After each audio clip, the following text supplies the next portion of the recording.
In society today, the disrespect for human life is causing an increase in violence between the public and law enforcement.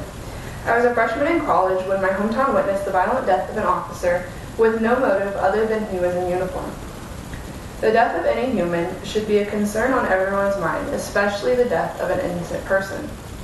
During this speech, I'll be talking about the death of Deputy Darren Goforth and the relationship between the public and police force today. Police officers used to arguably be some of the most trusted and respected individuals in society. In 2015, we saw a great change in that attitude.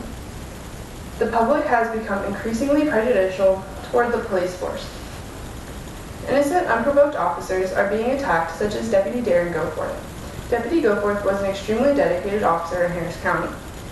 An article written by David Montgomery for the New York Times reported that on August 28, 2015, Deputy Goforth was shot repeatedly while getting gas in suburban Houston. He was shot 15 times in the back while just pumping his gas. This gas station is a Chevron at the corner of Tuggy Road and West Road in Cypress, Texas, and it is close to my home.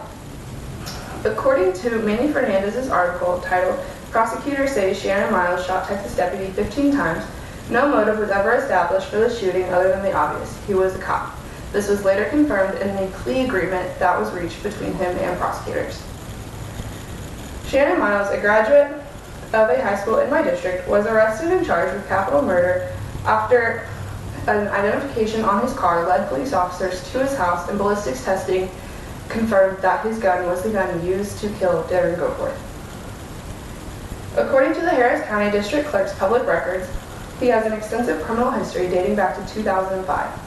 Ultimately, Miles pled guilty to capital murder and was sentenced to life without parole. Cops are people too, and to put it simply, murder is wrong. The relationship between law enforcement and citizens is becoming more strained as time goes on. Law enforcement lives should matter to citizens everywhere. These people are the ones that are sacrificing their lives every day to protect their communities. According to Melissa Chan in an article she wrote in 2016, the highest number of cop deaths in the last 5 years was in 2016. All officers understand the value of human life. Officers tend to be viewed as the bad guys to some people, and that is simply not true.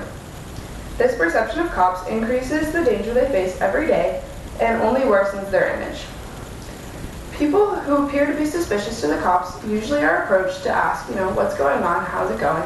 And when they run away from cops, the cops chase them.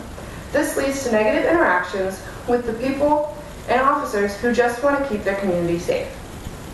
The oath most police officers take is fairly simple: protect and serve.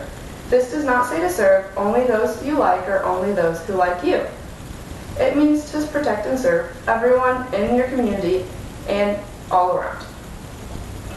It is a shame that the tensions and the divisions of today cost a devoted officer, a human being, his life. He took an oath to protect the people of Harris County using everything he had, including his life if necessary. This death was not necessary. The prejudice of one man toward a uniform of the law took an innocent man from this world. The relationship between the public and law enforcement has deteriorated to little more than toleration. I can't imagine someone shooting me simply for the clothes I was wearing while I was pumping gas.